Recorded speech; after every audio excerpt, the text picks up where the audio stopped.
মায়ের কাছে সে তার কানা খোড়া ল্যাংড়া ছেলেকে বহন করতে পারবে ভাই, কিন্তু একটা মা বাবা কখনোই সন্তানের লাশ বহন করতে পারে না ভাই। হ্যালো ফ্রেন্ডস, আসসালামু আলাইকুম। আশা করি সবাই ভালো আছেন। কোঠা সংস্কার আন্দোলন নিয়ে বর্তমানে উত্তাল বাংলাদেশ। শিক্ষার্থীরা রাজপথে, আর আমরা যারা ঘরে আছি আমরা রাজপথে নামতে না পারলেও মনে প্রাণে আমরা শিক্ষার্থীদের মতোই মানসিক কন্ডিশন নিয়ে বসে আছি। আমার কয়েকটা প্রশ্ন আছে এই বর্তমান সিচুয়েশনকে কেন্দ্র করে। এগুলো আমার ব্যক্তিগত মনের মাঝে জাগ্রত কিছু প্রশ্ন। আমি আসলে এত কিছু বুঝি না। সহজ সরল এবং বিবেকের মধ্যে যে বিষয়টা নিয়ে আমার নাড়া দেয় সেটা নিয়ে আমি আসলে অনেক বেশি দুশ্চিন্তাগ্রস্ত হয়ে যাই। বর্তমানে মানসিক কন্ডিশন আসলে কারোই ভালো না। এক মায়ের কোল খালি হওয়া মানে হাজার মায়ের কোল খালি হওয়া, লক্ষ মায়ের কোল খালি হওয়া। আমার কথা হচ্ছে, শিক্ষার্থীরা কোটা সংস্কার আন্দোলনের জন্য রাস্তায় নেমেছে। আমি বর্তমান যে আমাদের বাংলাদেশের যে রাজনৈতিক যে কন্ডিশন, এটা আমাদের মাননীয় প্রধানমন্ত্রী খুব ভালো করেই জানেন, ভালো করে অবগত আছেন। ছেলেমেয়েরা যখন রাস্তায় নেমেছে এবং একের পর এক আন্দোলনের পরিসীমা বাড়ছে, মাননীয় প্রধানমন্ত্রী কি পারতেন না এই বিষয়টাকে ওই অবস্থাতে স্টপ করাইতে? অবশ্যই পারতেন, কারণ উনি খুব ভালো করেই জানেন যে ছেলেমেয়েরা বা যেই যখন কোনো ন্যায্য অধিকার বা কোনো দাবি দাবা নিয়ে রাস্তায় নামে বা প্রধানমন্ত্রীর দৃষ্টি আকর্ষণ করতে চায়, তখন কিছু রাজনৈতিক সুবিধাবাদী লোকজন সেখানে যুক্ত হওয়ার চেষ্টা করে বা সেখানে যুক্ত হয়ে একটা গোলযোগ বা একটা সাংঘর্ষিক পরিবেশ সৃষ্টি করার চেষ্টা করে। এই সন্তানগুলো যে মায়েরই হোক, বাট এই সন্তানগুলো তো দেশের সন্তান, সরকারের সন্তান, প্রধানমন্ত্রীর সন্তান। তাহলে প্রধানমন্ত্রী এই বিষয়গুলো তো জানার পরেও নিজের সন্তানদেরকে কেন বিপদের মাঝে ছেড়ে দিলেন? বিপদের মাঝে ছেড়ে দিয়ে কিভাবে চুপ করে বসে থাকলেন? এটা আমার মনে প্রশ্ন আসছে। নিউজে যতগুলো শিক্ষার্থীর বক্তব্য শুনলাম, তারা কেউ কোঠা বাতিল করতে বলে নাই। তাদের কথা একটাই, আমরা কোঠার সংস্কার চাই। খুব বেশি অন্যায় আবদার যে তারা করেছে এমনটি তো নয়। অনেক মুক্তিযোদ্ধাও আছে যারা চাচ্ছে যে মুক্তিযোদ্ধাদের কোঠা দরকার নাই। আমার কথা হচ্ছে, মুক্তিযোদ্ধারা হচ্ছে এদেশের গর্ব। আমরা গর্বিত যে এই মুক্তিযোদ্ধাদের কারণে আমরা আজকে স্বাধীন দেশে বসবাস করতে পারছি। আমাদের উপর থেকে পরাশক্তি দমিত হয়েছে। তাদেরকে যদি সাহায্য সহযোগিতা করে, তাহলে আমার মনে হয় না বাংলাদেশের কোনো মানুষ সেটা নিয়ে কথা বলবে। সাহায্য সহযোগিতা বা উপকার করার অনেক সিস্টেম আছে, কিন্তু যেটা করলে ছেলে মেয়েদের মধ্যে বা সাধারণ জনগণের মধ্যে একটা বৈষম্যতা তৈরি হচ্ছে, সে ধরনের জিনিস কি করা উচিত? আমার মনে হয় কোনো সুস্থ মস্তিষ্কের মানুষ এটাকে সাপোর্ট করবে না, কারণ কেউ চায় না নিজেদের মধ্যে বৈষম্যতা তৈরি করতে। বিষয়টা কেমন হয়ে গেল না, যে আমি আমার বড় সন্তানকে ছোট সন্তানের বিরুদ্ধে লেলিয়ে দিচ্ছি, আবার আমি আমার ছেলেকে মেয়ের বিরুদ্ধে লেলিয়ে দিচ্ছি। বিষয়টা তো এরকমই হয়ে গেল। মুক্তিযোদ্ধারা কারা আর দেশের সন্তান যারা কোঠা আন্দোলন করছে তারা কারা? লাখো শহীদের রক্তের বিনিময়ে আজ আমরা স্বাধীন বাঙালি।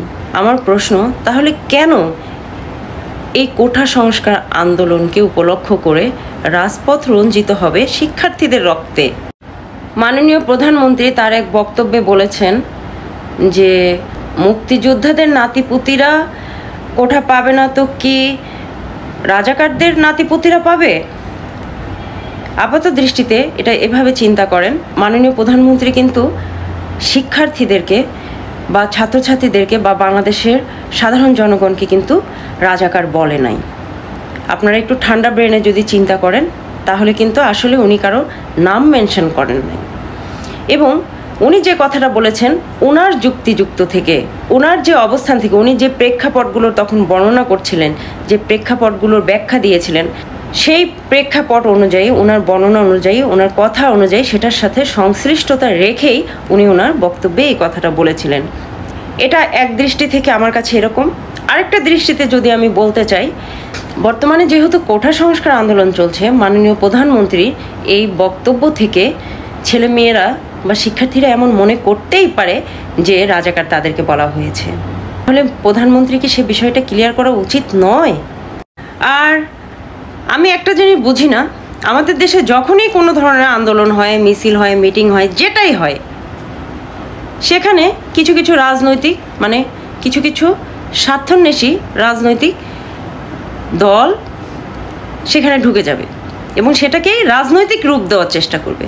ভাই কেন সাধারণ জনগণের সাধারণ চিন্তা ভাবনাকে কেন সবসময় রাজনৈতিক রূপ দিতে হবে? দল মত নির্বিশেষে আমরা সবাই বাঙালি। সব জায়গাতেই কি রাজনীতি প্রবেশ করাতে হবে? আর সব জায়গাতেই কি স্বার্থ খোঁজা উচিত? কে ছাত্র শিবির, কে বিএনপি, কে ছাত্রলীগ, এসব দিয়ে কি হবে? সব কিছুর উপরে মানুষ সত্য, সব কিছুর উপরে আমরা সবাই এক, আমরা সবাই বাঙালি, আমাদের সবার স্বার্থ এক, সবার শান্তি এক। তাহলে আমরা কেন এই দল সেই দল বিভিন্ন দল নিয়ে টানাটানি করে নিজেরাই নিজেদের মধ্যে ক্লেশ তৈরি করব?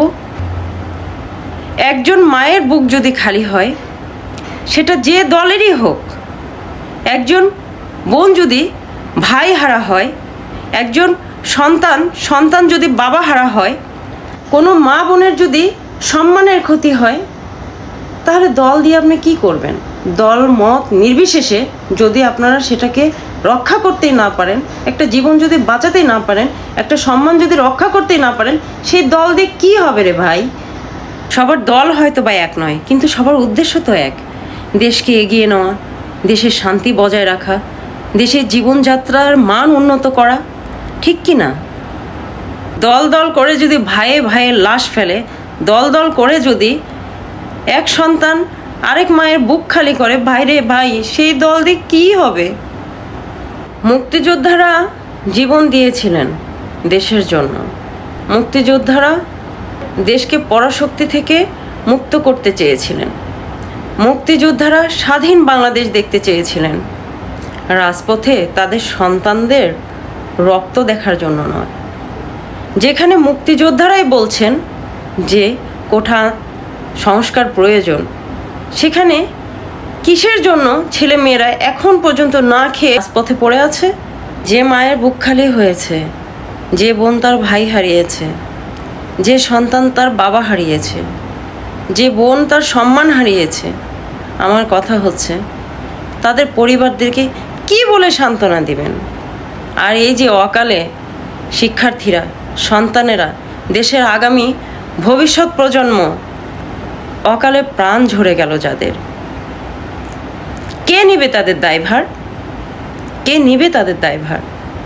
পরিশেষে আরেকটা কথা বলতে চাই, সেটা হচ্ছে পুলিশ, আর্মি, বিডিআর যারাই বলেন, ডিফেন্সে যারাই আছেন, তারা তাদের দায়িত্ব পালন করছে।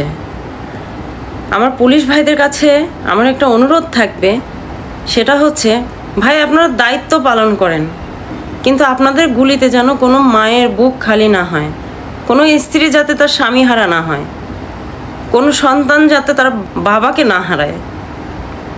আপনারা তো চাইলে পারেন ভাই, আপনারা চাইলে পারেন, আপনারা কি পারেন না বলেন?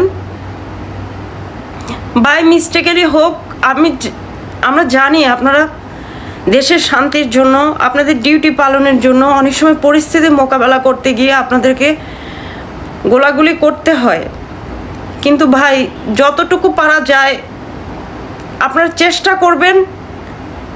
এটা আমি একজন মা হিসাবে, একজন বোন হিসাবে, আমি একজন বাঙালি হিসাবে পুলিশ ভাইদের কাছে আমি এটা অনুরোধ করতে চাই, আপনারা যতটুকু পারবেন অন্তত গুলি না করার জন্য মেরে ফলাই রাখেন ভাই। ল্যাংড়া হয়ে থাক, এক চোখ কানা হয়ে থাক, কিন্তু একটা মায়ের কাছে সে তার কানা খোড়া ল্যাংড়া ছেলেকে বহন করতে পারবে ভাই, কিন্তু একটা মা বাবা কখনোই সন্তানের লাশ বহন করতে পারে না ভাই।